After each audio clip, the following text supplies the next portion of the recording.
우리가 살고 있는 이 아틀란타에도 한국 영사관이 있습니다. 그리고 한국에서 온 직원들도 있고요. 그 다음에 워싱턴 DC에 가시면 그 한쪽 도로에는 각 나라에서 온 대사관들이 있습니다.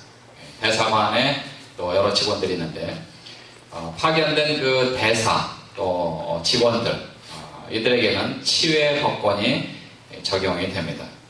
치외 법권이라는 것은 그 나라에 살지만 그 나라의 법의 통치를 받지 않고 본국의 법의 통치를 받는다 하는 그런 뜻입니다.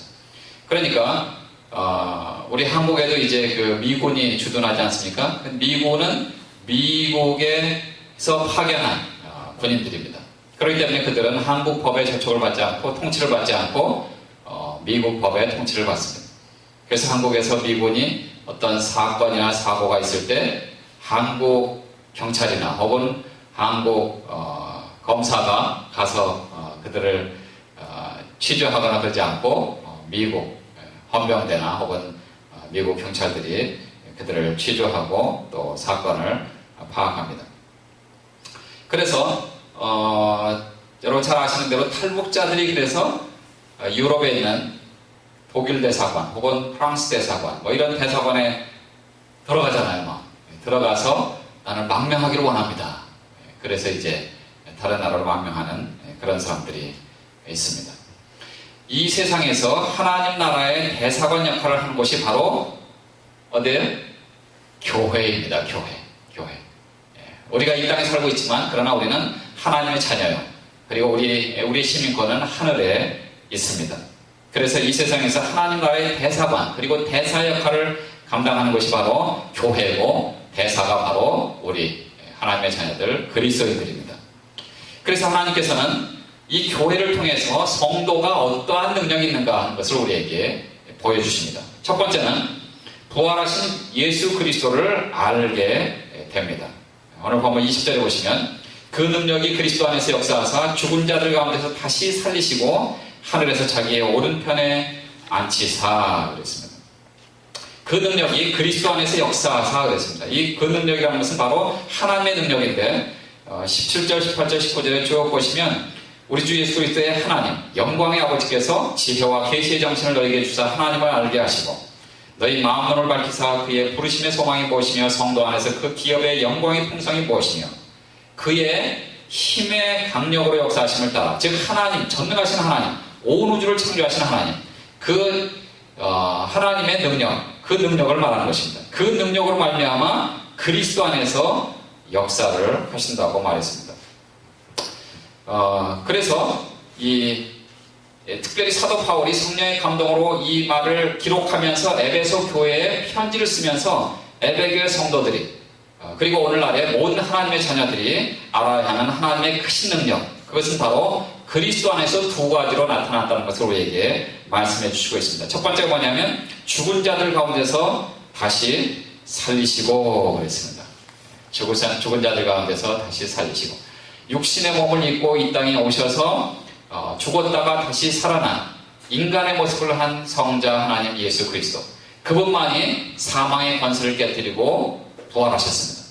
이 땅에 죽었다가 다시 살아난 사람은 아무도 없습니다. 오직 예수 그리스도 그분만이 부활하시고 살아나셨습니다.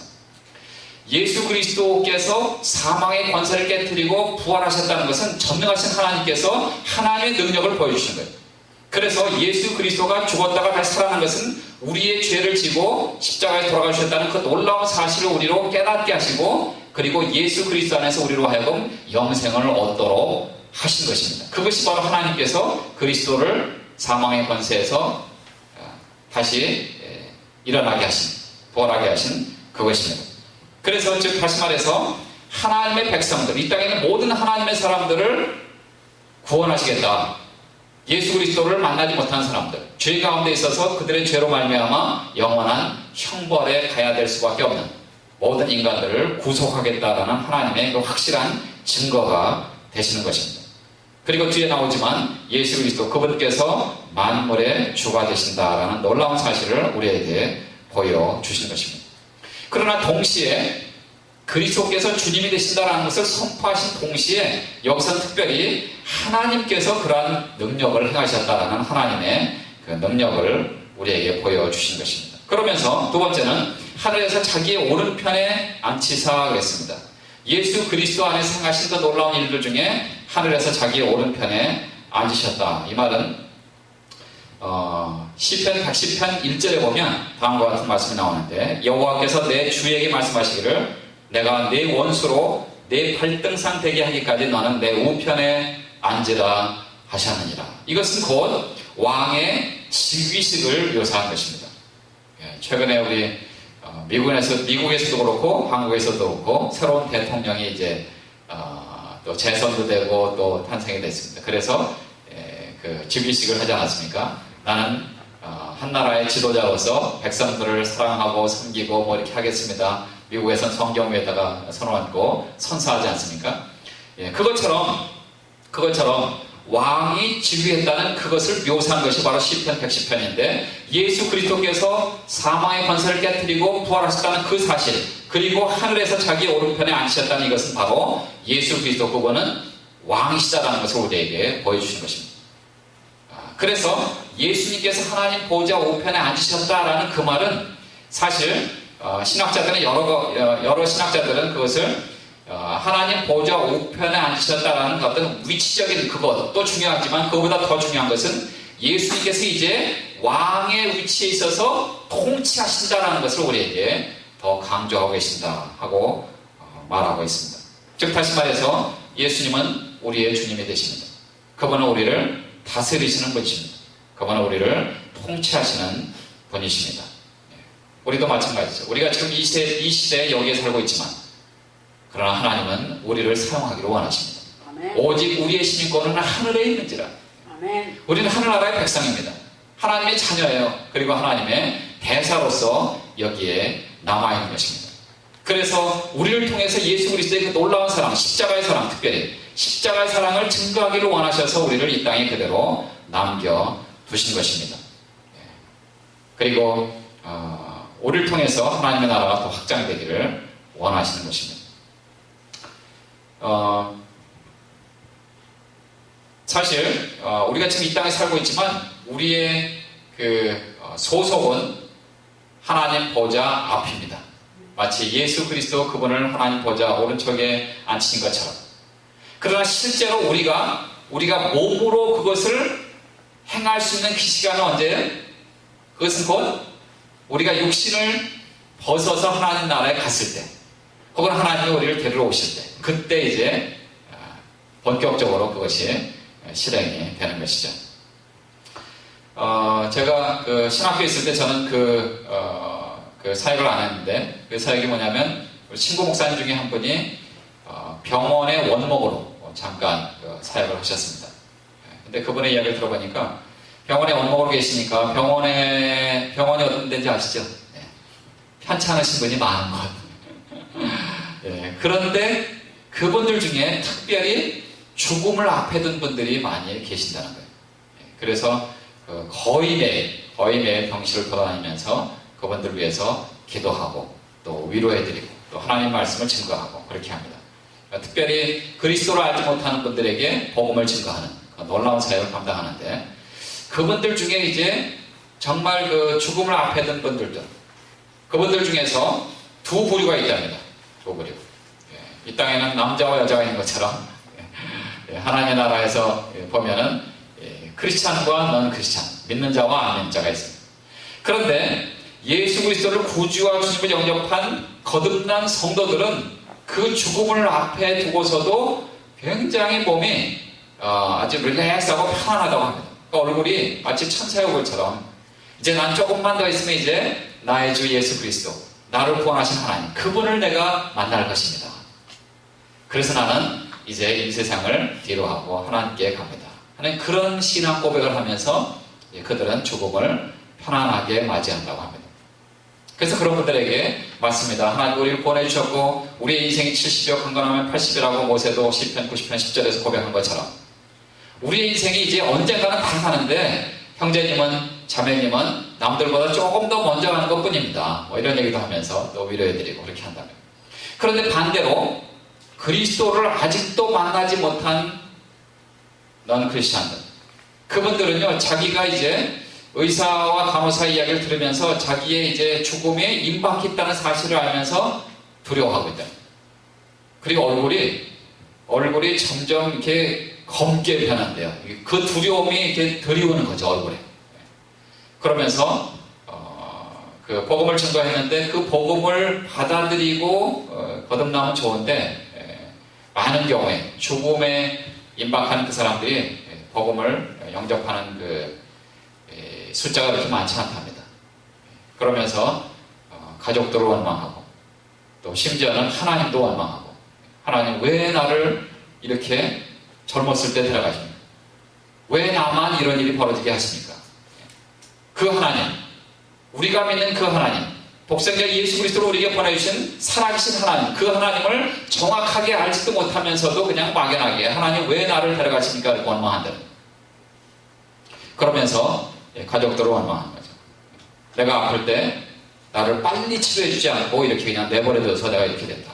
뭐 이런 얘기부터 시작해서, 그러면서 결국은 마지막 순간까지 그리스도를 영접하지 않고 죽는 그런 분들이 있는데, 그런 분들은 뭐 그냥 그 목사님 얘기로는 그 영혼들이 이제 죽음이 임박하면서 점점 그들이 두려움 속에서 몸이 완전히 굳어버리는 그런 것들을 본인이 봤다고 합니다. 사실 이 죽음이라는 것은 우리 인간에게 가장 일반적인 일입니다. 그리고 우리 모두가 겪어야 될 사건이죠. 그러나 우리가 죽음이라는 것을 생각할 때, 저도 그렇고 여러분도 그렇고 사실 뭐 아직 그 죽음이라는 것을 생각할 그런 그 노년층의 나이는 아니잖아요. 그렇죠? 그럼에도 불구하고 하나님이 우리를 데려가시면 한순간에 우리를 데려가실 수가 있어요. 뭐가 있어요? 자동차 사고, 오늘날 우리가 경험하는 것들 중에 하나가 뭐냐면 그런 것들이. 그 외 여러 가지 사건, 사고를 통해서 인간은 한순간에 죽을 수가 있습니다. 그러나 우리가 정말 하나님이 나를 5년 후에, 10년 후에, 혹은 20년 후에, 혹은 우리 자녀들은 뭐 한 앞으로 뭐 7, 80년 혹은 100년 후가 될지도 모르겠죠. 그러나 언젠가 모든 인간은 다 죽습니다. 그렇다면 우리가 피하고 싶지만 피할 수 없는 이 죽음을 어떻게 우리가 준비할 것인가? 그것은 곧 예수 그리스도 안에 온전히 들어올 때 그 죽음은 더 이상 실패가 아니라 성공이요 축제가 되는 것입니다. 그래서 그리스도 안에 온전히 거할 때 우리는 죽음도 하나님 앞에 감사할 수 있는 거죠. 하나님 나를 데려가신 것을 참 감사합니다. 우리가 믿음으로 죽음을 맞이할 수가 있어요. 영원한 하늘나라를 갈 수 있는 이 관문이 바로 나의 몸을 통과해서 이제 하늘나라로 가는 것이다 하는 그러한 그 믿음의 눈이 생기는 것이죠. 왜냐하면 우리도 그분 안에서 함께 부활할 것을 믿기 때문에 그렇습니다. 한 10여 년 전에 저희 그 선배 목사님 저희 집에서 주무신 적이 있는데, 그 사모님이 그 저녁 때 이제 교제하고 이제 주무시러 가시면서 목사님 우리 부활 연습하러 갑시다 이러는 거예요. 물론 이제 농담으로 얘기한 거지만 그 말이 제 귀에 탁 들어온 거예요. 지금도 아직도 그 얘기가 들어요. 우리가 잠자리에 자지만, 그러나 어떤 분들은, 특별히 연세 있으신 분들은 그냥 주무시면서 그 다음날 못 깨어나시고 돌아가신 분들이 많잖아요. 그렇죠? 저희 그 친구 어머님도 그렇게 돌아가신 분도 계시고. 그러니까 우리가 자고 깨고 자고 일어나는 것, 이것은 곧 하나님 우리에게 부활을 연습하도록 평소에 이렇게 해주신 것이 아닌가, 그런 뜻으로 이제 농담 반 진담 반으로 얘기하신 건데, 생각해보니까 그 말도 전혀 틀린 건 아닌 것 같아요. 그렇죠? 부활을 우리가 계속 연습하는 것입니다. 하나님 우리에게 주신 그러한 단잠을 자고 그리고 깨어나는 것, 그것이 바로 부활을 연습하는 것이 아닌가 생각이 됩니다. 두 번째로 교회를 통해서 성도는 어떤 능력이 있습니까? 그리스도께서 온 세상을 다스리는 것을 알게 됩니다. 21절에 보시면 모든 정사와 권세와 능력과 주관하는 자와 이 세상뿐 아니라 오는 세상에 일컫는 모든 이름 위에 뛰어나게 하시고, 우리 주 예수 그리스도, 그분은 하나님 보좌 우편에 앉혀서 온 세상을 주관하시고 다스리십니다. 왜냐하면 그분은 성자 하나님이시기 때문에 그렇습니다. 그분에게는 결코 실수도 없으시고 실패도 없으십니다. 그분은 우리를 돌봐주십니다. 그런데 하나님은 사도 바울을 통해서 에베소교회 편지를 쓰면서 다음과 같이 말씀하십니다. 모든 정사와 권세와 능력과 주관하는 자와 이 세상뿐 아니라 온 세상에 일컫는 모든 이름 위에 뛰어나게 하시고 그랬습니다. 이것은 곧 이 세상을 다스리는 것과 관계되는 천사들의 역할이나 혹은 직책을 말하는 것입니다. 정사와 권세와 또 능력. 다시 말해서 하나님의 그 권위에 순종하는 천사들, 그들이 예수 그리스도에게도 순종하는 것을 우리에게 보여주는 거예요.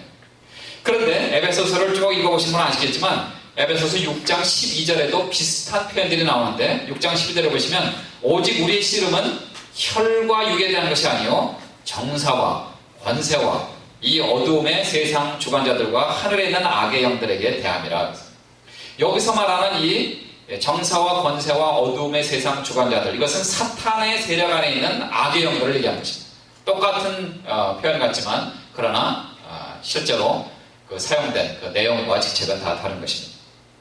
다시 말해서 예수 그리스도, 그분은 하나님의 아들이시고 하나님으로서 그냥 우리가 눈에 보이는 이 세상만 다스리는 것이 아니라, 눈에 보이는 세상만 창조하신 분이 아니라 눈에 보이지 않는 그 모든 것들을 다 창조하신다는 사실을 우리에게 보여주시는 거예요. 영의 세계, 그 영의 세계 존재들까지도 다 창조하시고 그 모든 것들을 다스리시는 것이다. 다스리는 분이 바로 우리의 하나님, 또 성자 하나님 예수 그리스도시다라는 것을 말씀해 주시고 있습니다. 그래서 성경은 우리의 적이 사람이 아니다라고 이렇게 말하고 있는 것입니다. 즉 악의 영의 세력입니다. 그렇기 때문에 우리는 사람들이 나를 대적할 때, 사람들이 다른 사람들을 공격할 때 우리는 세상의 렌즈로 사람들을 볼 것이 아니라 하나님 우리에게 주시는 하나님의 렌즈로 세상과 사람들을 보아야만 될 것입니다. 저분이 지금 왜 그런가? 어떤 경우는 사탄에게 속아서 갈등과 싸움이 생기는 경우가 있습니다. 부부싸움도 그 중에 하나입니다. 부부싸움도 그 중에 하나예요. 남편이 나에게 서운하게 한 거, 아내가 나에게 서운하게 한 거, 그 서운한 거요, 그거 별거 아니에요. 별거 아니에요. 마치 애들 싸우는 거와 똑같아요. 별거 아닌 거 갖고 서운하다고 그러고 싸우고. 심지어는 실제로 있었던 일인데요. 옛날에 남편과 아내가 서로 다른 가정에서, 한 가정은 자유분방한 가정에서 아내가, 남편은 봉건주의적인 그런 엄격한 가정에서 살았어요. 그런데 결혼해서 이제 한 식탁에서 식사를 하는데 맛있는 깍두기를 자유분방한 가정에서 태어난 그 아내는 정말 그 입을 열고서 아닥아닥 소리를 내면서 먹은 거예요. 그러니까 엄격한 가정에서 자라난 그 남편이 어디 식탁에서 그렇게 소리 내면서 먹느냐고, 그 한마디. 결국은 이혼했어요. 그것 때문에. 왜 나한테 그러냐? 우리 엄마 아빠도 그런 얘기 안 하시는데 당신이 뭔데 나한테 그러냐? 이 깍두기는 소리 내면서 맛있게 먹어야지 어떻게 입을 담고서 먹을 수가 있느냐? 여러분 웃기지 않아요? 다 심각한 얼굴로 쳐다보시는데 별거 아니에요. 그런 거 갖고 싸우는 거, 그런 것부터 시작해서 나중에 결국은 그게 큰일이 돼버리고 그렇게 되는 거예요. 그래서 우리는 정말 세상의 렌즈로, 세상 사람들이 보는 그러한 말, 세상 사람들이 생각하는 그러한 것으로 사람들을 볼 것이 아니라 하나님 우리에게 주시는 하나님의 말씀으로, 하나님의 렌즈로 사람들을 보고 세상을 보아야만 될 것입니다. 그런데 우리는 때때로 과연 예수 그리스도 그분이 이 땅을 다스리시고 이 모든 세상을 주관하신다면 왜 이러한 일들이 벌어지는가 하는 그러한 의문이 생길 것입니다. 그렇죠? 왜 하나님이 이러한 것을, 왜 저 사람을, 왜 저희를, 저 사건을 그냥 내버려 두시는가? 그것은 성도와 함께 어둠의 세력을 몰아내시고 그리고 하나님의 온전한 통치를 회복하기를 원하시는 것입니다. 다시 말해서 하나님은 우리를 사용하기를 원하십니다. 우리가 하나님 앞에 온전히 순종하고 하나님의 말씀을 그대로 전달하기 원하십니다. 우리를 통해서 세상을 바꾸시기를 원하시는 것입니다. 지금 어제 그저께, 어제 오늘 뉴스를 보니까 북한에서 뭐 또 미사일 뭐 이렇게 발사했다고 그러잖아요. 동해 쪽으로 한 100km 정도 날아가는 그것을 날려보냈습니다. 지금 한국은 또 다시 긴장 상태에 있습니다. 우리 계속해서 우리 조국을 위해서 그리고 우리 형제자매들을 위해서 기도를 해야 됩니다. 전쟁은 하나님께 속한 것입니다. 그렇기 때문에 하나님께서 우리 한반도를, 우리의 조국을 지켜주시도록 더 이상 전쟁의 위기 속에서 벗어나도록 계속해서 기도를 해야만 될 것입니다. 그러나 그 상황 속에서 우리가 알아야 될 것은 지금 그 군인이 그래서 전시 상태로 다시 고립됐고요. 아시는 대로 미국에서도, 우리의 우방인 미국에서도 지금 뭐 비행기, 항공모함 다 그 근처에 혹시라도 북한이 도발하면 이제 우리의 조국을 돕기 위해서 그렇게 보냈습니다. 그런데 군인이 그렇게 파견된 것은 곧 전쟁을 예비하는 거잖아요. 그렇죠? 만에 하나 전쟁이 일어나면 나가서 싸우려고. 그렇지 않아요? 그런데 여러분 군대 갔다 오신 분 아시겠지만 이 군인들은 군화를 혹은 옷을 평소에 준비를 해야 돼요. 이렇게 깨끗하게 입고 그 다음에 군화도 이렇게 깨끗하게 닦아야 됩니다. 그런데 군인이 총 쏘는 연습을 안 하고 매일 앉아서 그냥 군화만 닦고 있으면 그럼 어떻게 되겠어요? 전쟁을 올바로 준비해야 됩니다. 마찬가지로 하나님의 자녀가 된 우리들도 영적 싸움에서 이기기 위한 준비를 해야 되는 거예요. 아멘.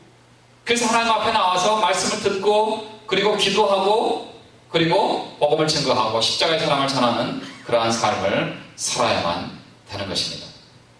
하나님께서 우리를 사용하기를 원하신다면, 우리 주 예수 그리스도께서 이 세상을 다스리신다는 사실을 우리가 안다면 우리는 정말 깨어서 기도하는 그러한 삶을 살아야만 될 것입니다. 잠잘 때가 아니에요. 지금 예수 그리스도께서 언제 오실지 모릅니다. 신학자들은 아마도 혹시 지금 돌아가는 세상들을 볼 때 중동과 또 소련과의 에스겔에 나오는 그 곡과 마곡의 전쟁, 그것은 구소련과 또 이스라엘과의 전쟁이라고 이제 신학자들은 이렇게 해석하고 있는데, 만약에 그것이 사실이라면 지금 중동 전쟁들을 보면서 아마 우리가 살고 있는 이 세대가 지나가기 전에 예수님께서 다시 재림하지 않을까 하는 그런 조심스러운 점을 치고 있습니다. 점친다는 표현에서 죄송한데 조심스럽게 예치를 하고 있습니다. 그렇다면 지금 여러분 보세요. 지금 예수님께서 만약에 10년, 20년, 30년 혹은 50년 안에 오신다면 여기 있는 분들이 대부분 다 살아계신 분들이에요. 그렇죠? 그때까지 우리가 깨어서 기도하고 복음 열심히 전해야 돼요. 한 사람이라도 더 주님께로 인도해야 돼요. 한 사람이라도 더 우리가 천국에 갈 때 같이 가도록 인도해야 됩니다. 그것이 바로 우리의 사명이고 우리가 이 땅에 남아있는 이유입니다. 그 사명을 잃어버린다면 사실 우리는 그리스도인으로서 올바른 삶을 살지 못하는 것입니다. 미국 사람들은 그래서 자유는 곧 자유가 아닙니다. Freedom is not free 그러잖아요. 자유는 자유가, 오늘 이 말이 좀 이상해요. 자유는 공짜가 아닙니다. 그게 낫겠다. 우리 말로는 자유는 공짜가 아닙니다. 쟁취해서 오는 것입니다. 그런 말 아닙니까? 영어로서 Freedom is not free. 그것은 우리가 지켜야 되는 것입니다. 자유와 방종의 차이를 아시죠? 그래서 그 자유를 우리가 지켜야 됩니다. 마찬가지로 하나님의 나라 확장을 위해서 하나님께서 우리를 사용하기를 원하세요. 하나님 앞에 우리가 나오고 하나님 주시는 능력을 받고 하나님 주시는 말씀을 받고 기도와 전도와 놀라운 일들을 우리가 계속해서 감당해야만 될 것입니다. 세 번째로, 교회를 통해 성도는 어떠한 능력이 있는가? 신비스러운 그리스도와의 연합을 알게 되는 것입니다. 22절, 23절 보십니다. 또 만물을 그 발 아래 복종하게 하시고 그를 만물 위에 교회의 머리로 주셨느니라. 교회는 그의 몸이니 만물 안에서 만물을 충만케 하시는 자의 충만이니라. 아멘. 바로 교회와의 연합입니다. 예수 그리스도 그분은 우리의 머리가 되신 분입니다. 영적으로 우리의 머리가 되십니다. 우리는 그의 몸이라고 그랬어요. 그러니까 저와 여러분은 그리스도 안에서 한 형제 자매여 한 지체입니다. 한 지체예요.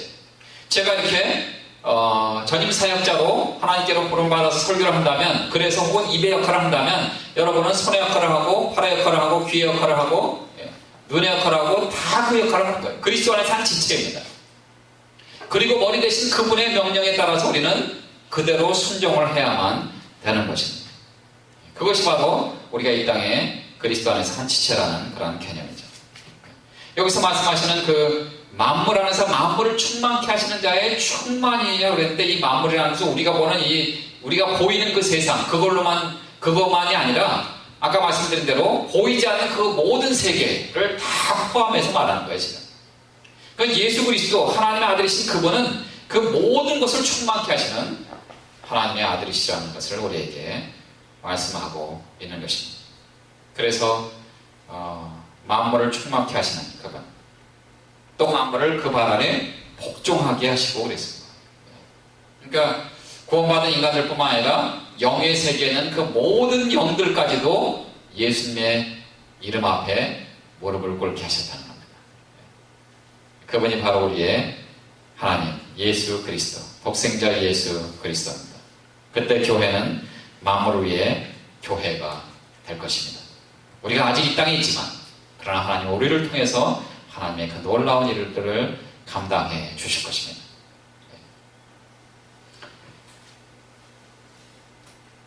우리가 만일 한순간이라도 그리스도로부터 분리가 된다면 사실 그 일을 감당할 수가 없죠. 그렇죠? 우리가 그리스도 안에서 한 지체고, 그리고 그리스도의 몸이라면 저와 여러분은 그 지체의 역할을 다 감당을 해야만 될 것입니다. 우리 주변에는 그런 분이 많지 않지만, 그러나 우리 병원에 가보면 핸디캡들이 얼마나 많습니까? 제가 군대에 있을 때 저도 그 사고로 병원에서 한 달 동안 있었는데, 그 크레마 뇌관이라는 요만한 뇌관이 터져서 다행히 동자를 비껴놔서 끝에 지금도 아직 이 상처가 좀 남아있어요. 약간 이제 거의 그냥 보기에는 잘 안 보이시지만 자세히 보면 제가 여기에 약간 이렇게 흉터가 있습니다. 얼굴은 하여튼 피투성이고 그냥 터졌어요. 근데 한 달 지나니까 그래도 이 피부는 다시 났는데 여기에 그 흉터는 남아 있습니다. 그런데 주례라든지 혹은 그러니까 후방이라 할지라도 휴전선 근처에서 근무하는 사람들은 늘 그런 위험이 있습니다.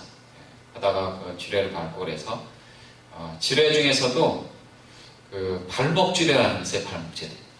팍 터지면 그 발목 거기만 이렇게 상처를 입히는 건데 그 발목이 날아가는 거예요. 그런 동료들을 제가 봤는데 끔찍하죠. 끔찍해요. 가보면은 그냥 없어요, 발목. 그냥 인생이 완전히 달라진 거죠. 그런데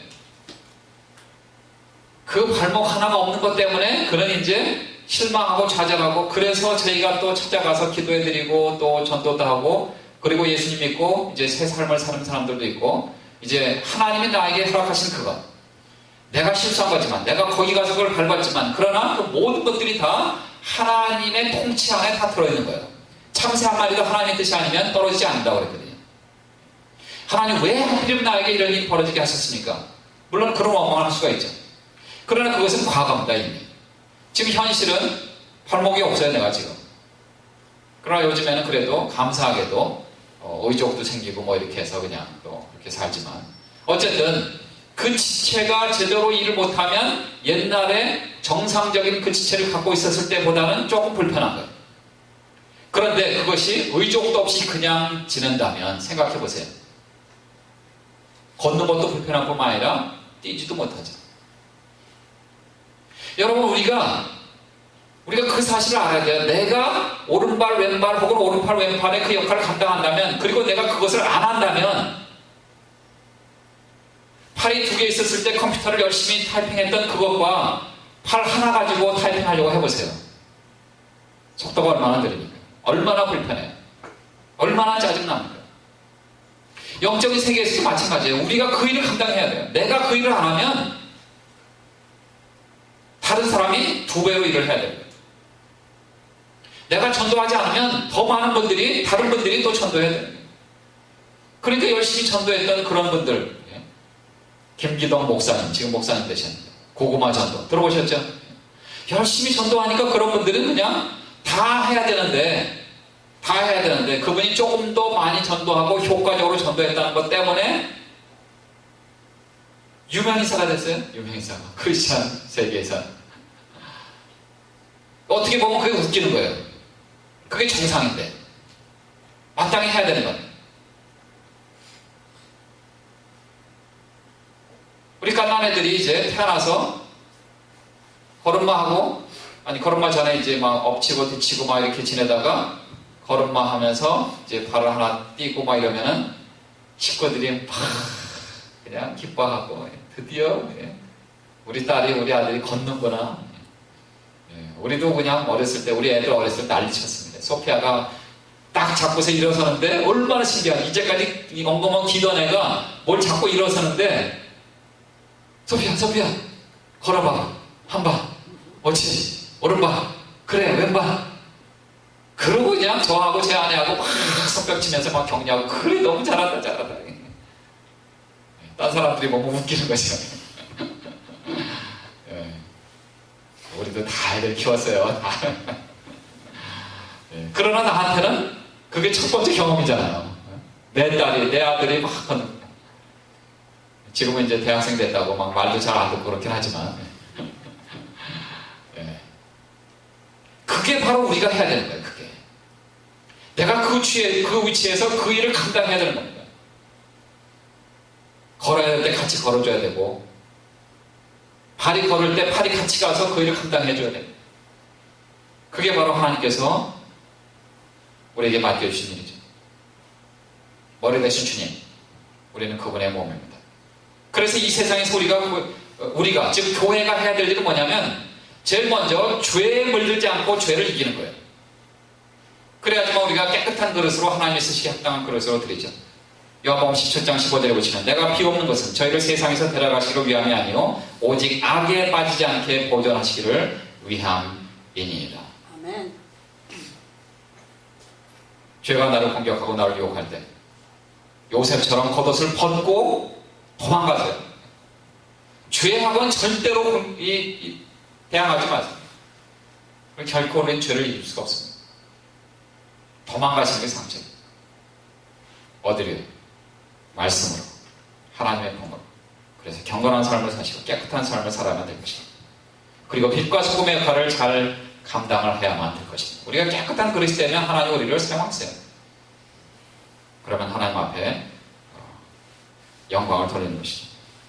그리고 하나님의 뜻에 순종하는 영역을 넓혀가야만 될 것입니다. 한국에서는 이 대기업에서 일하는 게 굉장히 어렵다고 그러죠. 그렇죠?